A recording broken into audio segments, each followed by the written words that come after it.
الشيطان اللعين الرجيم بسم الله الرحمن الرحيم الحمد لله رب العالمين والصلاة والسلام على سيدنا محمد وآله الطاهرين صل على محمد وآل محمد اللهم وفقنا وجميع المشتغلين خصوصا الحاضرين بحق أمير المؤمنين. والحاصل أن ظهور الرواية في رد البيع أولا مما لا ينكره المنصف، إلا أن الإنصاف أن ظهور الرواية في أن أصل الإجازة مجدية في الفضولي مع قطع النظر عن الإجازة الشخصية في مورد الرواية. گفتگو ہماری روایت ثانیہ میں جو کہ روایت صحیحہ محمد ابن قیس مشہور نے صحت فضولی پر استدلال کیا اس روایت کے ذریعے سے. شیخ اعظم انصاری کی بات یہاں تک پہنچی کہ قبل ازین کی شہید ثانی نے فرمایا، اور اس نقطے کو ذہن میں رکھے، آخر میں کام ہے اس نقطے کے ساتھ. شہید نے کیا فرمایا؟ بعد انتہا من الروایہ وفیہا دلالت، کتاب دروس کی بات، وفیہا دلالت بلے علی صحت الفضولی وان الاجازہ کاشفۃ. هذه النقطة خلوا في بالكم. شہید ثانی، شہید اول فرماتے ہیں وفیہا دلالت علی الفضولی. خوب، شیخ اعظم انصاری نے کہا کہ لا باس، مشکل نہیں ہے، اہلا علیکم السلام، مشکل نہیں ہے، مگر جو دلالت کے لیے جو ایک رکاوٹ ہے وہ صرف ایک ہی رکاوٹ قابل تعمل ہے، وہ ایک قاعدہ کلی ہے ہمارے پاس، الاجازت بعد الرد لا تفید یظہر من صدر الروایہ. ابھی یہ صدر اور ذیل میں استعمال کروں گا. صدر روایت سے رد ظاہر ہوتا ہے مالک کی طرف سے. ظہور صدر الروایہ فی رد المالک لمعاملت الابن، بیٹے نے باپ کی جاری کو جو فروخت کیا ہے اس کو رد کرنے میں ظہور. منشأ الظہور ما ہوا؟ مخاصمہ، لڑائی ہو گئی آپس میں، وہی سفر سے آنے کے بعد مشتری اور مالک کے درمیان. یہ چار چیزیں بیان ہو گئی سابقہ درس میں، تکرار نہیں کروں گا. خوب، والحاصل جو کہ میں رب دے رہا ہوں ابھی، والحاصل بعد بیان ظہور الرد من صدر الروایہ. ذیل روایت میں جواز، ہاں یہ صدر اور ذیل میں استعمال کروں گا. صدر سے مخاصمت، لڑائی، پھر مناشدہ، فلان فلان، اطلاق اخذ جاریہ، یہ صدر روایت ہے. ذیل روایت میں حتی ینفذ، ایک یہ قول ہے امیر المومنین کا، اور دوسرا حکایتاً، حکایت کرتے امام محمد باقر نے کیا فرمایا؟ فلما رأى ذلك اجازہ. یہ دو جملے جو کہ ذیل روایت مقصود ہے. ذیل روایت یعنی یہ دو جملے، جن دو جملوں کا خلاصہ کیا ہے؟ جب باپ نے دیکھا کہ معاملہ یہاں تک پہنچا ہے تو اجازہ ذالک، یعنی بعنوان مالک جو معاملہ فضولی نے انجام دیا ہے وہ مالک اجازت دے دے تو وہ معاملہ ٹھیک ہو سکتا ہے. یہ ذیل روایت ہے. ذیل روایت ہمارے حق میں ہے، یعنی صحت بے فضولی پر دلیل ہے. وہ کیا؟ قطع نظر چھوڑیے کہ اس کے درمیان لڑائی ہو گئی فلان، یہ چیز چھوڑی، لیکن قاعدہ کلی کا جو یہ استفادہ ہوتا ہے کہ اگر معاملہ فضولی ہو اور بعد میں مالک اجازت دے دے تو معاملہ ٹھیک ہو سکتا ہے. اس حد تک کافی ہے. شیخ فرماتے ہیں کہ ان ظہور الروایہ، یہاں پر یوں کہے کہ ظہور صدر الروایہ، بس مطلب واضح ہو جائے گا. فی رد البیع اولا مما لا ينکرہ المنصف، یہ پہلی بات ہے کہ صدر روایت کا ظہور رد بیع میں ہے. یہ فیصلہ کیا شیخ نے سابقہ درس میں، 4 منشأ ظہور پیش کیے جس کے نتیجے میں ظہور الرد، ظہور صریح رد نہیں، ظہور پھر رد. الا مگر ان الانصاف ان ظہور الروایہ فی ان اصل الاجازہ مجدیۃ فی الفضولی. پھر سے ظہور روایت کی بات ہو رہی بھائی، یہاں لفظ رکھیے تاکہ الگ ہو جائے. دو ظہور، اوپر میں نے کون سا لفظ کہا؟ ان ظہور صدر الروایہ، تمام. اس کے بعد الا میں پھر ایک اور لفظ ذہن میں رکھے، الا ان الانصاف ان ظہور ذیل الروایہ.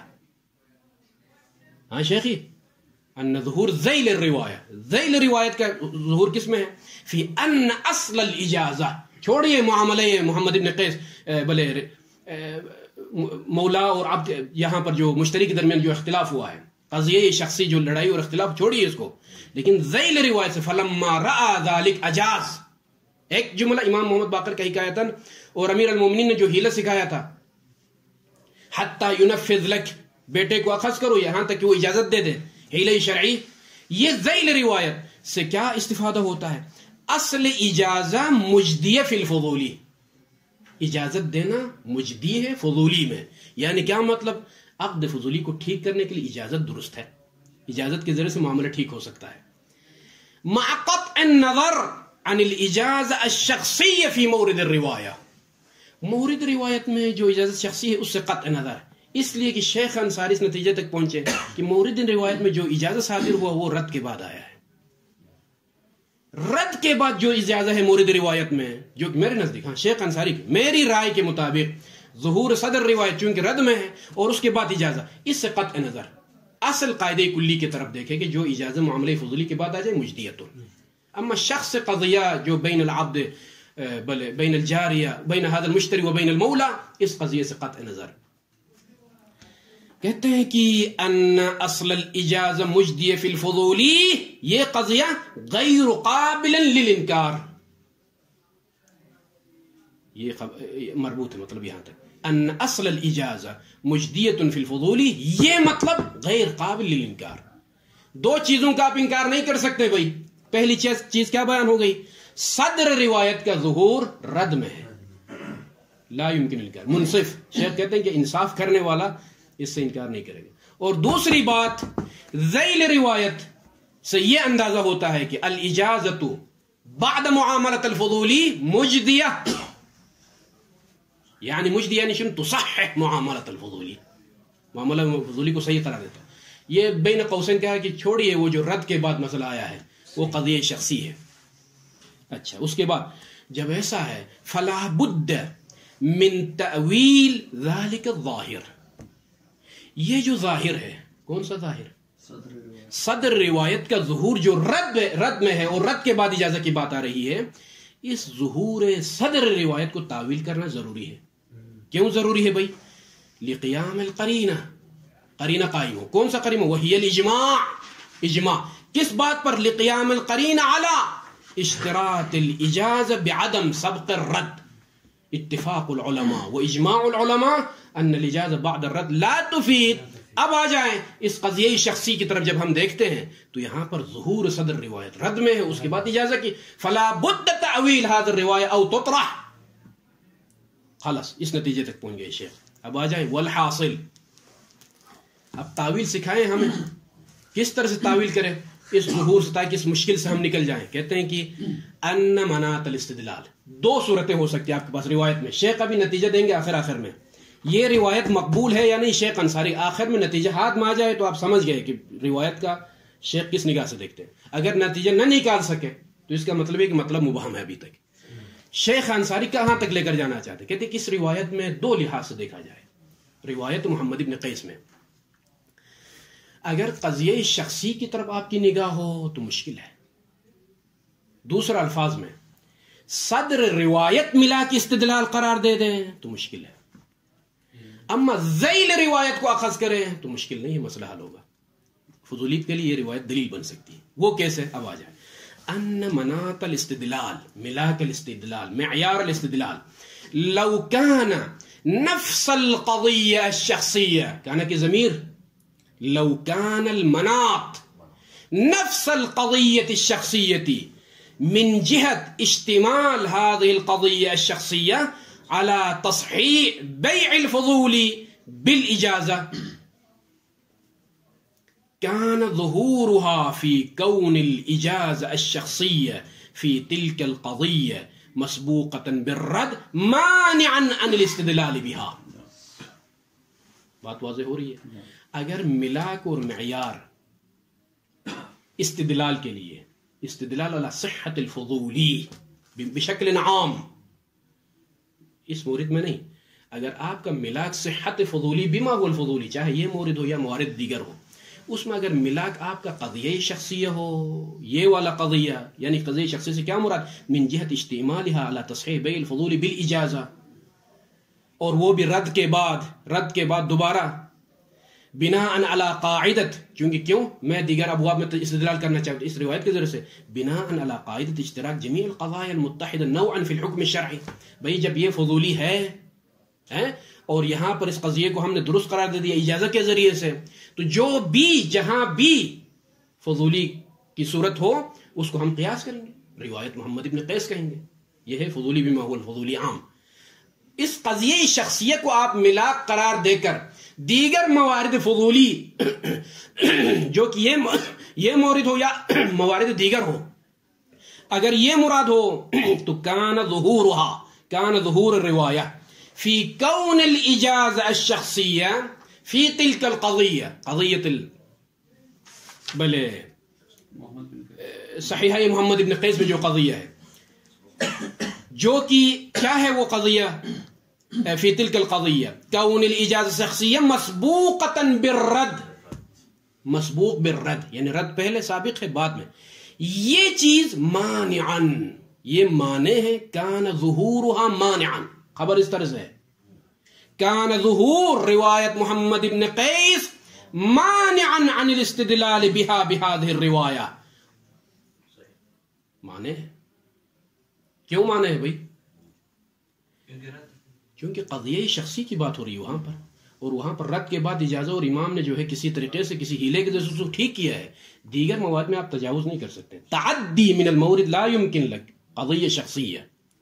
خوب موجبا للاختصار على موردها، یہ ظہور روایت موجب بنتا ہے، کان ظہورها مانعا عن الاستدلال بها على صحة الفضول العام، ایک وسات وموجبا للاختصار على مورد الروایہ، مورد روایت پر آپ اختصار کر سکتے ہیں.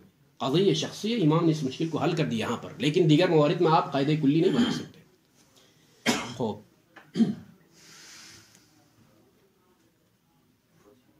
لوجہ، پھر مورد پر کیوں اختفا کرے بھائی؟ مورد میں جو ہے اس معاملے کو ٹھیک، لوجہ علمہ الامام علیہ السلام، علمہ الامام، کیونکہ ہمیں تو ظاہراً جو ہے یہ رد ہے اور جو ہے یہ اس کے بعد اجازہ ہے، لیکن لوجہ علمہ الامام علیہ السلام، مثل وہ کیا وجہ ہو سکتی ہے جس کی بنا پر امام نے یہ ہیلہ شرعی اس کو سکھائے کس طریقے سے مسئلہ حل ہوگا. کون مالک الولید کاذبا فی دعوی عدم الاذن للولد، میں اور آپ تو نہیں جانتے اس کے دل میں کیا ہے کیا نہیں ہے.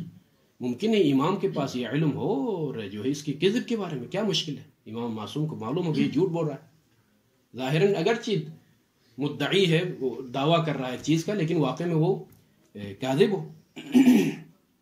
کون مالک الولید کاذبا فی دعوی عدم الاذن للولد، میں نے بیٹے کو اجازت نہیں دی، اس نے اپنے مرضی سے من دون اذن کی جو تعبیر ہے روایت میں، باعها بلے بغیر اذنی، ولیدتی باعها ابنی بغیر اذنی، ممکن اس بات میں وہ جھوٹا، اسی لیے امام نے فرمایا کہ جو ہے یہ اخذ کرو مثلا جو ہے جاریہ کو ہیلے کے ذریعے سے.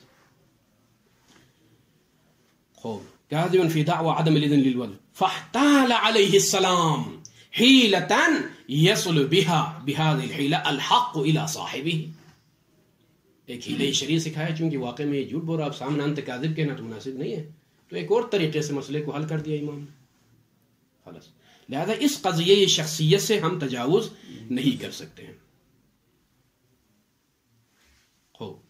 اب آ جائے اما لو كان مناط الاستدلال ظہور سیاق کلام امیر المؤمنین علیہ السلام فی قوله خذ ابنه حتى ينفذ لك البيع، وقول الباقر علیہ السلام فی مقام الحکایہ فلما رأى ذلك سید الولید اجاز بیع ابنه، یہ ہے ذیل روایت. اسی لیے ظہور سیاق کلام امیر المؤمنین، یہ ذیل اور صدر کا استعمال میں نے اپنی مرضی سے نہیں کیا. اولا هذا تعبیر الاستاذ دام ظلہ، وثانیا ظہور سیاق کلام امیر المؤمنین، یعنی کلام امیر المؤمنین لہو سیاق و لہو سباق، ایک سیاق ایک سباق ہے. سباق روایہ یعنی صدر روایہ، سیاق الکلام یعنی ذیل روایہ. اما ذیل روایت ملاک ہو استدلال میں، ذیل روایت میں دو جملے ہیں، ایک خود امیر المؤمنین کا ایک جملہ خود بلے خود ابنہ حتی ينفذ، لکل بی، یہ جملہ. دوسرا امام محمد باقر مقام حکایت میں فرمایا فلما رأى ذلك سید الولید اجاز بیع ابنہ. یہ ذیل روایت. ظہور سیاق کلام امیر المومنین متعلق کیا ہے بھائی؟ فی ان للمالک، یہ فی ان الجار مجرور متعلق ظہور سیاق کلام امیر المومنین. سیاق کلام امیر المومنین کا ظہور کس میں ہے؟ فی ان للمالک، یہ قاعدہ کلی ہے. سیاق کا ظہور اس قاعدہ کلی میں جو باب فقہ میں لے کر میں گھوم سکتا ہوں، باب ابواب فضولی میں، ابواب فضولی کے ابواب میں، باب میں. فی ان للمالک ان یجیز العقد الواقع على ملکہ وینفذہ. مالک کے لیے حق ہے کہ ان یجیز العقد الواقع على ملک المالک وینفذہ، اور مالک کے لیے حق ہے کہ وہ تنفیذ کرے. هذه قاعدہ کلیہ فیہا ظہور سیاق کلام امیر المومنین. ہاں، اور اس کو جو ہے اپنے کندھے پر لے کر باب فضولی میں آپ پرچم بلند کر کے گھومے کہ بھائی روایت صحیح محمد ابن قیس تدل علی صحت الفضولی. ما هو الدلیل؟ سیاق کلام امیر المومنین. تمام. خوب، یہاں تک تو بات ٹھیک ہے، لیکن مشکل یہاں سے آگے ہے. لم يقدح في ذلك ظهور الإجازة الشخصية في وقوعها بعد الرد، فيؤول ما يظهر منه الرد بإرادة عدم الجزم بالإجازة والرد أو كون حبس الوليدة على الثمن أو نحو ذلك. پہلے سنیے، یہ عبارت کا ترجمہ چھوڑیے. یہ کون سا قاعدہ کلی ہے جو اپنے مورد کو شامل نہ کرے؟ متوجہ ہے یا نہیں ہے؟ جس مورد میں اس قاعدہ کلیہ کو اظہار کیا گیا ہے، یہ کون سا قاعدہ کلی ہے جناب جو اپنے مورد کو شامل نہیں کرتا ہے؟ قاعدہ کلی الاجازہ تفید، الاجازۃ بعد بیع الفضول تفید للمالک ان ينفذ، للمالک ان یجیز. یہ قاعدہ کلی باب فضولی میں. لیکن یہ قاعدہ کلی ما نحن فیہ قضیہ شخصیہ کو شامل کرتا ہے یا نہیں کرتا ہے؟ الاجازہ بعد الرد ہے، قاعدہ کلی اس کو شامل نہیں کرتا. سمجھ رہے ہیں شیخ شرافت؟ وہ کیسے قاعدہ کلی اب جس مورد میں، وہذا عیب ومستہجن جدا. القاعدة الكلية تستفاد من الرواية ولا تشمل مورد الرواية. عجیب، شیء عجیب. متوجہ ہو گئے یا نہیں؟ مورد روایت کو یہ قاعدہ کلی شامل نہ کرے. این هذه القاعدہ کلیہ عیب هذا فی الکلام ومستہجن فی الکلام. جواب دیتے ہیں یہ جو مشکل کھڑی ہوئی ہے یہاں، بھائی مورد روایت اس قاعدہ کلی میں کیسے ڈالے؟ اس کو تعویل کرو، کیا مشکل ہے؟ باب التعویل ای مفتوح. کس طرح سے؟ فیؤول لم يقدح فی ذلك، لم يقدح فی ظہور سیاق الکلام. ظہور الاجازہ الشخصیہ، ذالک یہ لم یقدح کے لیے فاعل ہے ظہور. لم یقدح فی ذالک، یہ فی ذالک کا اشارہ.